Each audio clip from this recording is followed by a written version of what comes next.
I'd watched Sienna Cross catch the bouquet at 4 different weddings and walk home alone every single time.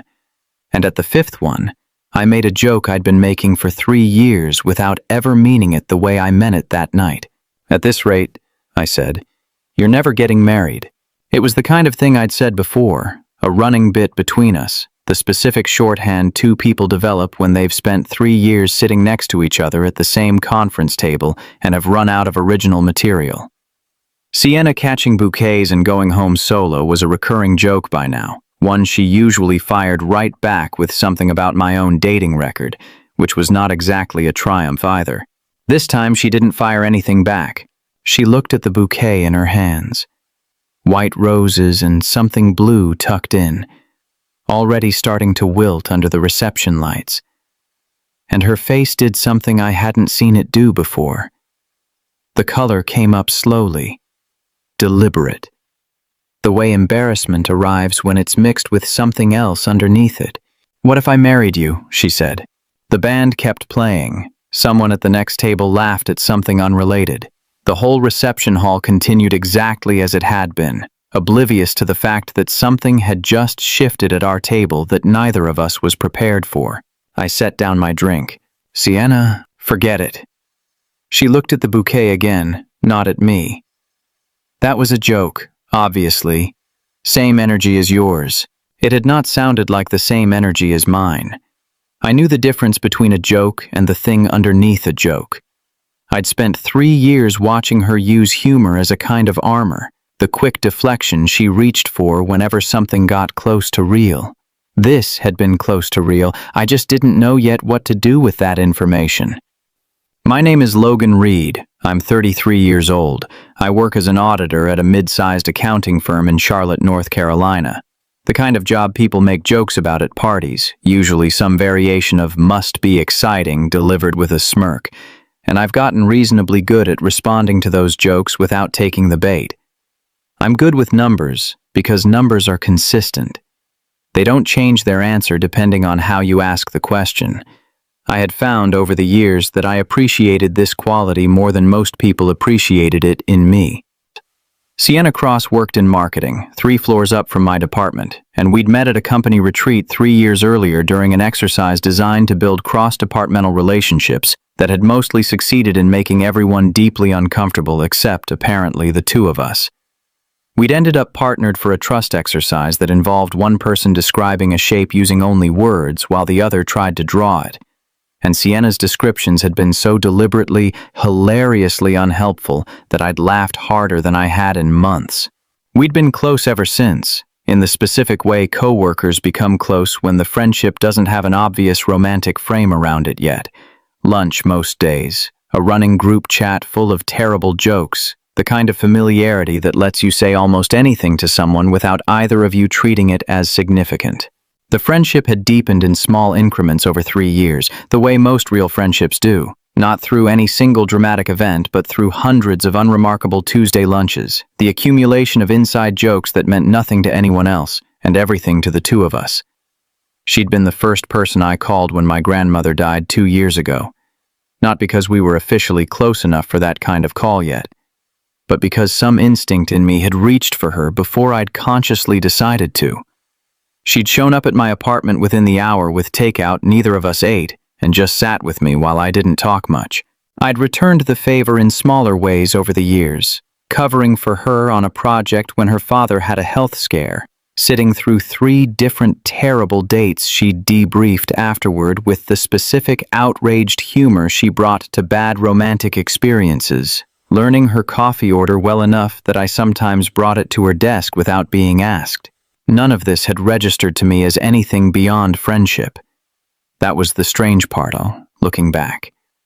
I'd been doing all the things a person does when they care about someone specifically, and I'd filed every single one of them under platonic without examining why I kept doing them.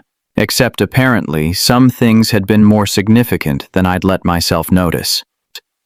Sienna had a particular reputation in our friend group. One she'd cultivated herself with the specific self-deprecation of someone protecting a real wound by getting to the joke before anyone else could. She had been a bridesmaid 7 times.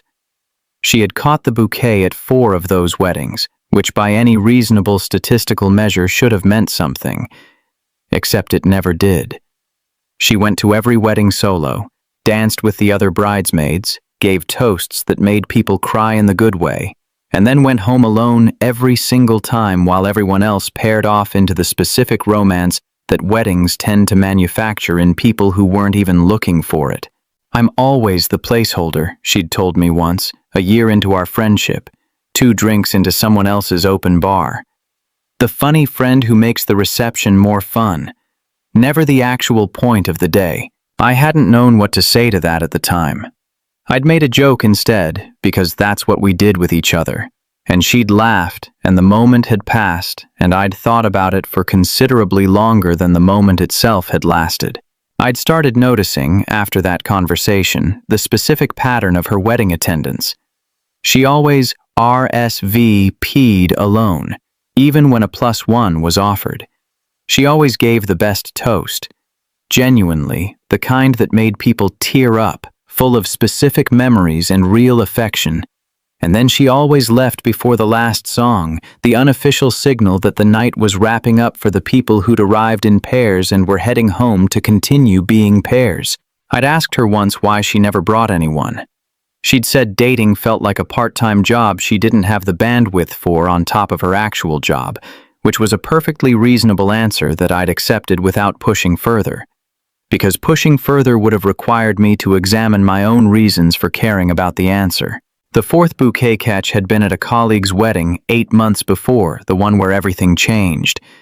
I remembered watching her catch it, the specific, reflexive grab, more athletic instinct than desire, and then watching her face do the complicated thing it always did afterward, somewhere between embarrassed and resigned before she laughed it off and handed the flowers to whichever single woman happened to be standing nearest, a habit I hadn't fully registered as a pattern until much later.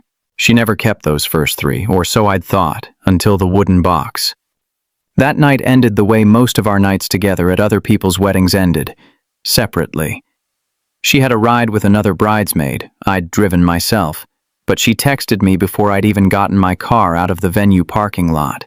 That was weird, what I said. Ignore it. I looked at the message for a long moment before responding. Ignore what part specifically? Logan, I'm asking a real question. There was a long pause before the next text came through. The marrying you part. Obviously. It was a joke that came out wrong. I sat in my car in the venue parking lot, the reception still going inside, the muffled bass of the band's last set audible even through closed windows. Through the venue's tall windows, I could just make out the shapes of people still dancing, the particular blur of a party reaching its later, looser hours.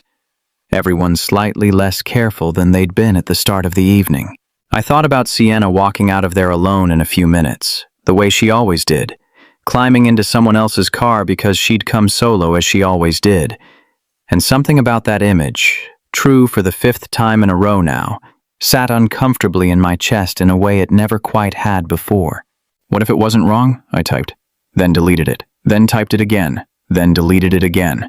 What I sent instead was, "Coffee tomorrow?" Not as a thing, just to talk. She didn't respond for almost 10 minutes. Okay. Not as a thing. I drove home thinking about 4 bouquets and 7 bridesmaid dresses, and a joke that had stopped being entirely a joke somewhere in the last hour. Sienna's mother called her every Sunday, a ritual that had been ongoing for as long as I'd known her, and the calls had, according to Sienna's own retelling, increasingly turned into a gentle interrogation about her romantic prospects as she'd crossed 30 and kept crossing. I knew this because Sienna had vented about it more than once over lunch, her mother's careful questions about anyone special, the specific weight behind "I just want you to be happy, sweetheart," that somehow always landed as "I want you to be married." Sienna had developed a whole repertoire of deflections for these calls, the same instinct for humor as armor that she brought to everything else. The Sunday after the wedding, where I'd made the joke, I happened to be at her apartment when her mother called, picking up takeout containers from movie night, nothing significant, just 2 friends finishing a normal weekend. Sienna answered on speaker without thinking about it, a habit from years of multitasking through the calls. "How was the wedding, honey?" her mother asked. Yes, after the usual pleasantries. "It was nice. Caught the bouquet again." "Oh, Sienna." The specific sigh, audible even through the phone's small speaker, the sound of a mother who loved her daughter and worried about her in the specific way that sometimes comes out sideways. "Maybe it's a sign." "It's not a sign, Mom. It's just bad luck with where I happen to be standing." "Is there anyone there? At work, maybe? You talk about a Logan sometimes." I looked up from the takeout containers.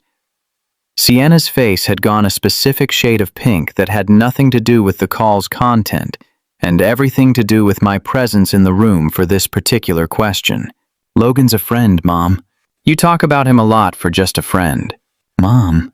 "I'm just saying, sweetheart. Sometimes the person right in front of us is easier to miss than the person we're looking for." Sienna ended the call shortly after, citing the need to finish cleaning up, and we sat in the slightly charged silence that followed for a long moment before either of us spoke. "She's not wrong, you know," I said eventually. "Your mother. My mother thinks every male friend I mention is a secret romantic prospect. It's not a particularly reliable radar. This time it might be." Sienna looked at me, the takeout containers forgotten between us, and something passed between us that we both noticed and neither of us named yet. Not until the wedding the following week, when the joke I'd made 100 times finally landed somewhere real. We met at the coffee place near the office the next morning, the one we usually went to for actual coffee runs during work, which felt like a deliberate choice on both our parts. Neutral ground, familiar territory, nothing about the location suggesting this conversation was different from any other one we'd had there. Sienna was already at our usual table when I arrived, turning her cup in slow circles, the specific fidget she did when she was working through something she hadn't fully organized yet. "I want to say something first," she said, before I'd even sat down. "I know what I said last night sounded like more than it was. I'd had 2 glasses of wine and you made a joke you've made 100 times, and I don't know. It came out wrong. I wasn't trying to make things weird." "Did it come out wrong?" I said. "Or did it come out more honest than you meant it to?" She looked at me. The fidgeting stopped. "That's a very specific question. I'm an auditor. I ask specific questions for a living." I sat down across from her. "Sienna, I've known you for 3 years. I know the difference between your joke voice and your real voice. Last night was real voice." She was quiet for a long moment, looking at her coffee like it might offer her a better answer than the one she had. "Okay," she said finally. "It was real voice. Are you happy now?" "I didn't ask to make you uncomfortable. I asked because I think the question deserves an actual answer, instead of both of us pretending it didn't happen." "And what's your actual answer?" she said.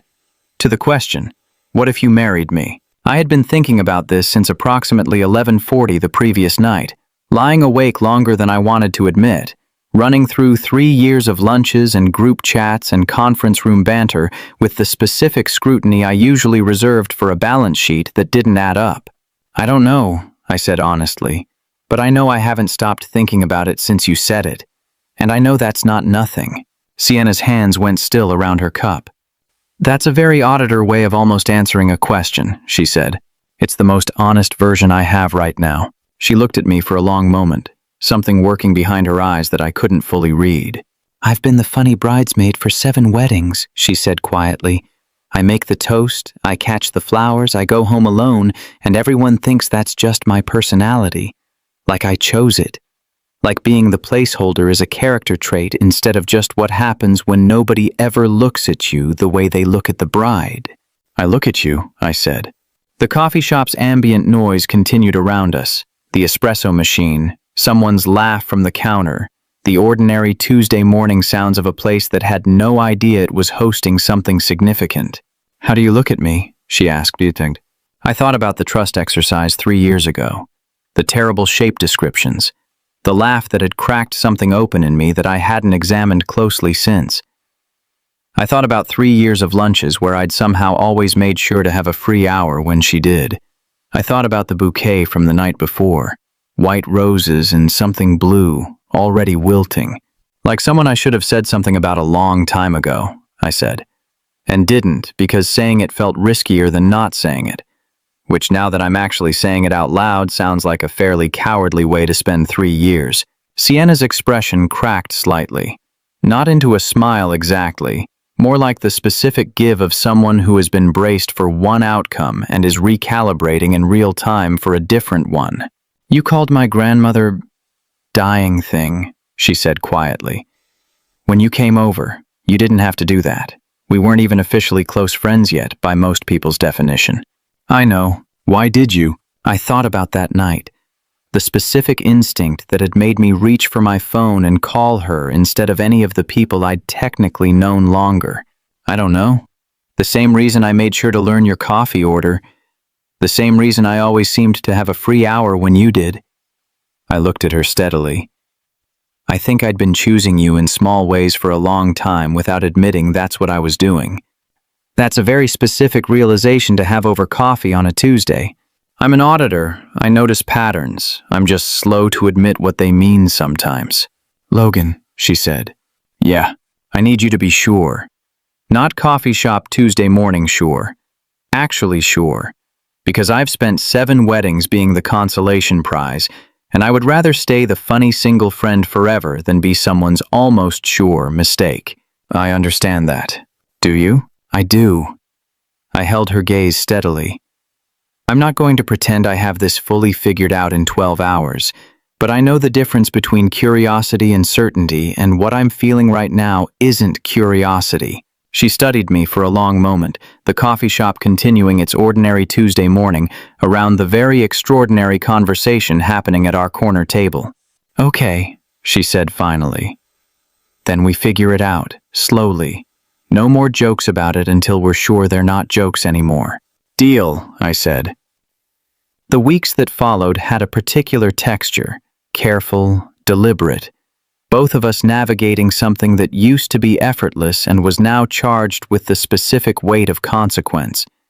We still had lunch most days. The group chat continued, though I noticed both of us had quietly stopped making the marriage joke entirely, like an unspoken agreement that the bit had retired itself. The change was subtle enough that I doubt anyone else in the office noticed, but I noticed it constantly. The way Sienna's hand would brush mine when we walked to the elevator together, neither of us moving away from the contact the way we used to. The way she'd started actually finishing her sentences when she talked about feelings instead of deflecting with humor halfway through. The way I'd started showing up at her desk for reasons that had less to do with budget reports and more to do with wanting an excuse to see her face for 30 seconds in the middle of an ordinary Wednesday. We went to dinner twice that first week, both times technically as friends, both times lasting considerably longer than our usual friend dinners and ending with a specific awkward pause at her door that hadn't existed before the wedding, where everything changed. "This is ridiculous," she said after the second dinner, standing in her doorway with her keys in hand. "We've known each other 3 years, we've seen each other in workout clothes, we've discussed bodily functions in detail during stomach flu season, and now I don't know if I'm supposed to hug you goodnight. We could get an..."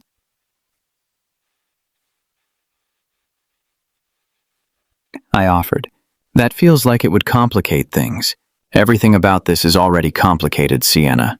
She looked at me for a long moment, then stepped forward and hugged me. Quick, slightly awkward, the specific kind of hug 2 people give each other when they're both aware of exactly how much weight the gesture is carrying, despite trying to keep it casual. "Good night, Logan," she said, already retreating into her apartment. "Good night." I drove home that night thinking about 3 years of easy familiarity that had somehow become, in the space of 2 dinners, the most carefully negotiated territory of my adult life. I learned things about Sienna I hadn't fully absorbed before, despite 3 years of proximity. She kept a small wooden box in her apartment. I saw it for the first time when I came over to help her move a bookshelf, and she'd opened it without explanation, the way you do with something you've decided isn't a secret anymore. Inside were 4 pressed flowers, carefully preserved between sheets of wax paper, one from each bouquet she'd caught and quietly kept despite what she'd told me about handing them off every time. "I kept them," she said, watching me look at the box. "I don't know why. I told myself it was just a habit, but I think I was keeping evidence. Evidence of what? That I'd been close. She touched one of the pressed petals carefully. Close to the kind of day where someone chooses you. Even if it was never actually my day, I wanted something to prove I'd been near it. I looked at 4 flowers from 4 weddings that hadn't been hers, kept by a woman who collected proof of proximity to a happiness she'd convinced herself wasn't available to her. "You're going to have 5 soon," I said. "If we keep going to weddings together." 5? The one from Saturday. You caught that one too. She looked at the box, then at me. "I didn't bring that one home." "Where is it?" "In my car. I haven't decided what to do with it yet." I understood, without her fully saying it, that this particular bouquet felt different from the other 4, that keeping it now, after what had happened that night, meant something more specific than habit. "Bring it in.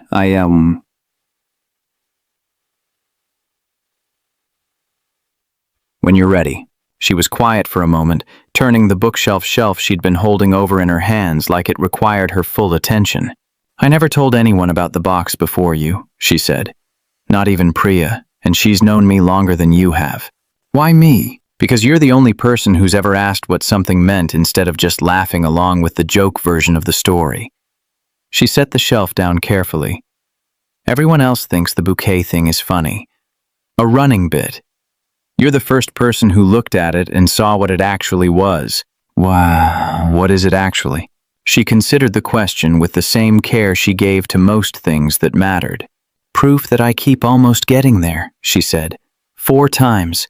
Close enough to catch the flowers, never close enough to be the reason everyone's there in the first place. She looked at the box on her shelf. "I used to think keeping them was masochistic. Lately, I've started to wonder if I was keeping them because some part of me believed eventually one of them would mean something different." I looked at the box, then at her, understanding settling into place with the specific click of an audit finally balancing. "I think you might be right about that," I said.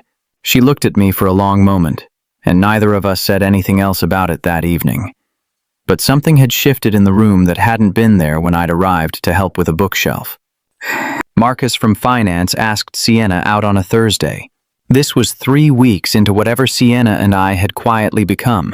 Not officially dating, not officially anything, just 2 people who'd started having dinner regularly and texting good morning, and carefully not naming the thing that was clearly happening between us. We hadn't discussed exclusivity because we hadn't discussed much of anything explicitly. I'd assumed, the way people assume things they haven't bothered to verify, that the trajectory was obvious enough not to require a formal conversation. Marcus, apparently, had not received that memo. Neither, it turned out, had Sienna. I heard about the date itself secondhand, the way office information travels. Priya mentioned it in the break room on a Monday morning, casual, unaware she was delivering news that would sit in my chest like a dropped weight. Sienna had gone. Friday night. Dinner at the Italian place on 5th, the one with the good bread, the one I'd actually mentioned to her once as somewhere I wanted to try. I sat at my desk for 20 minutes after hearing that. Doing nothing, the numbers on my monitor blurring into a column I couldn't process. I found her at her desk that afternoon. I hadn't planned what I was going to say.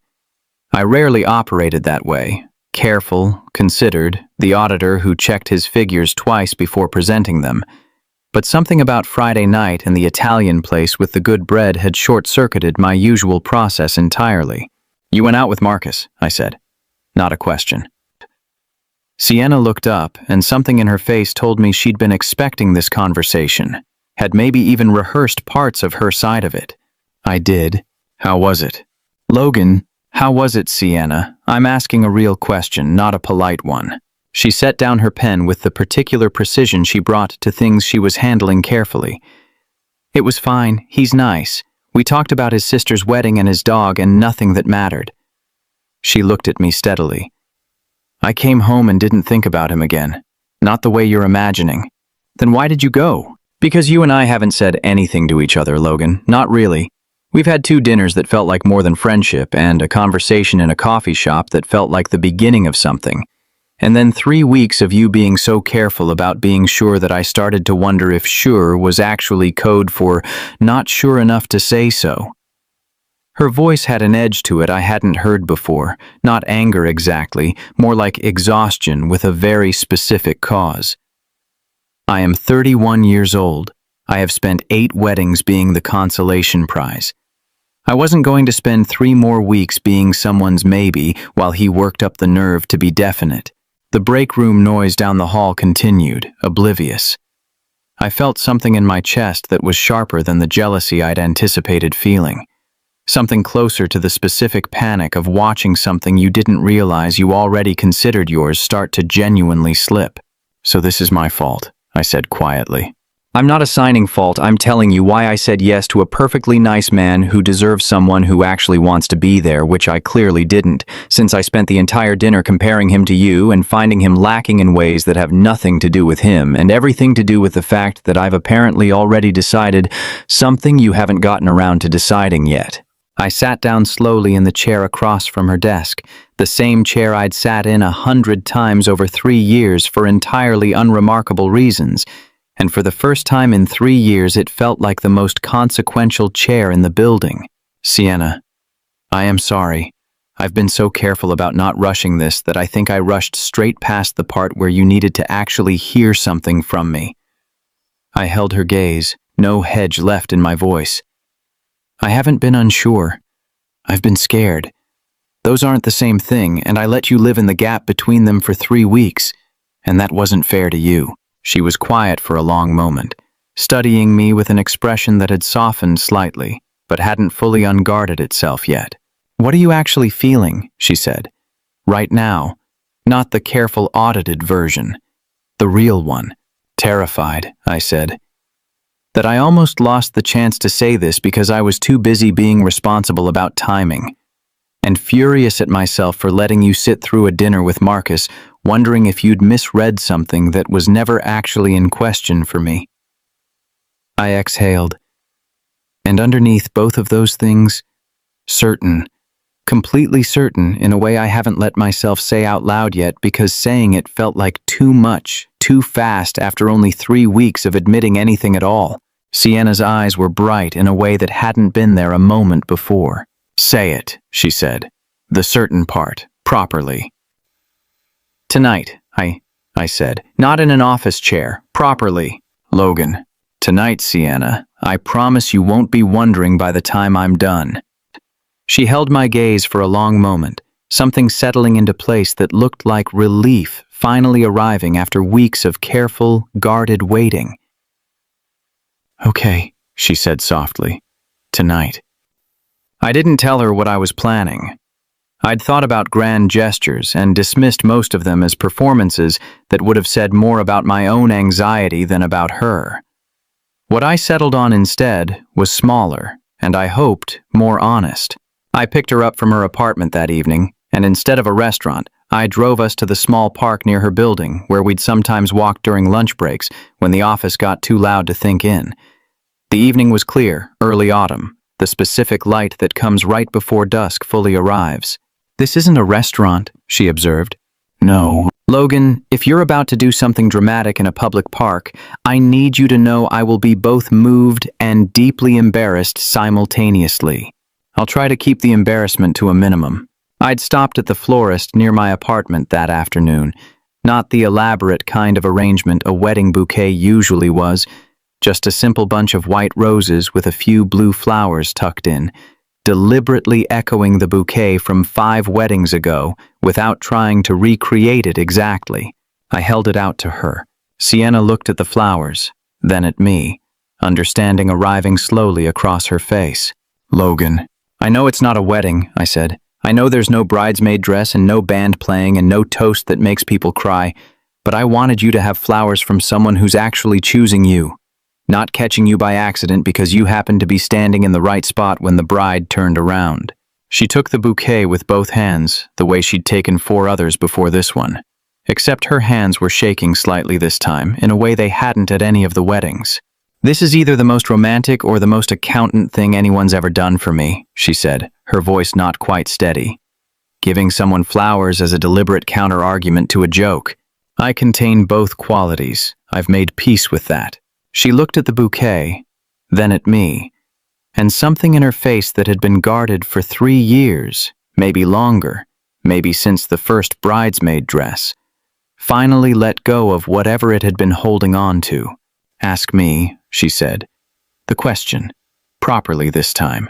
I understood what she meant. "What if I married you?" I said. Not hypothetically, actually. What if that was the actual question and I was actually asking it? Sienna held the bouquet against her chest the way she'd held 4 others while walking home alone.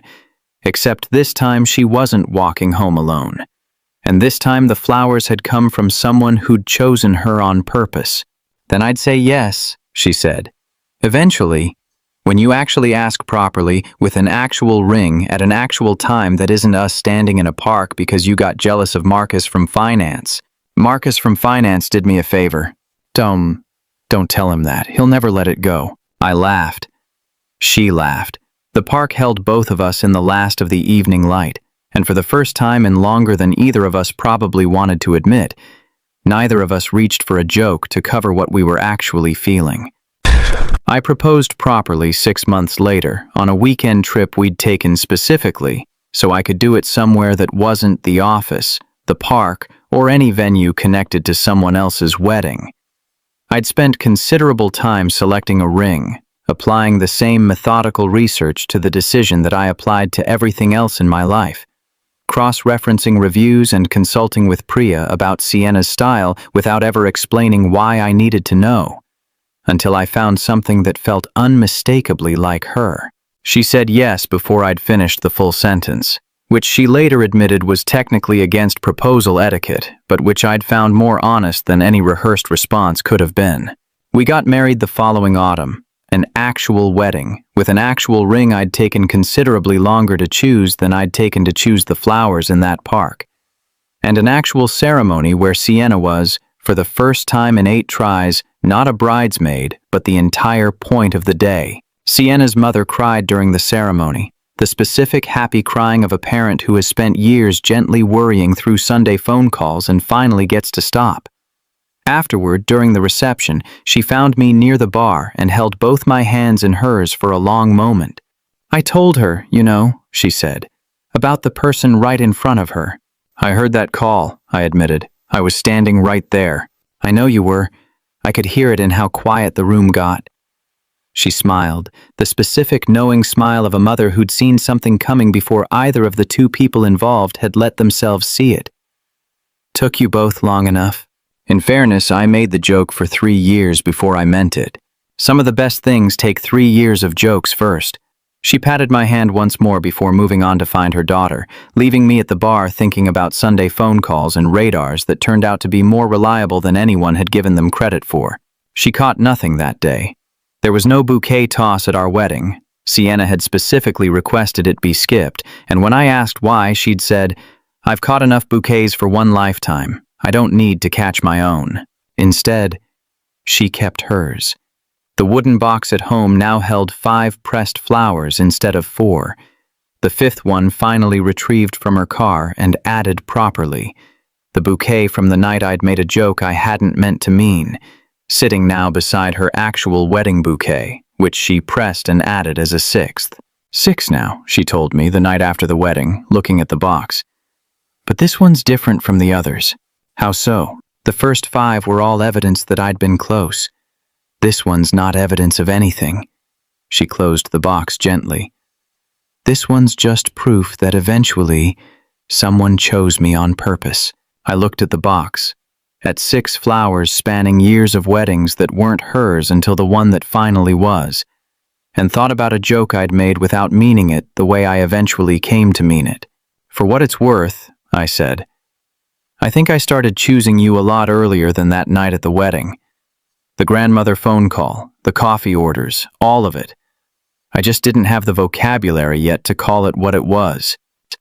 Sienna looked at me with the specific warmth she'd developed over the past year, no joke held in reserve, no armor between what she felt and what she said.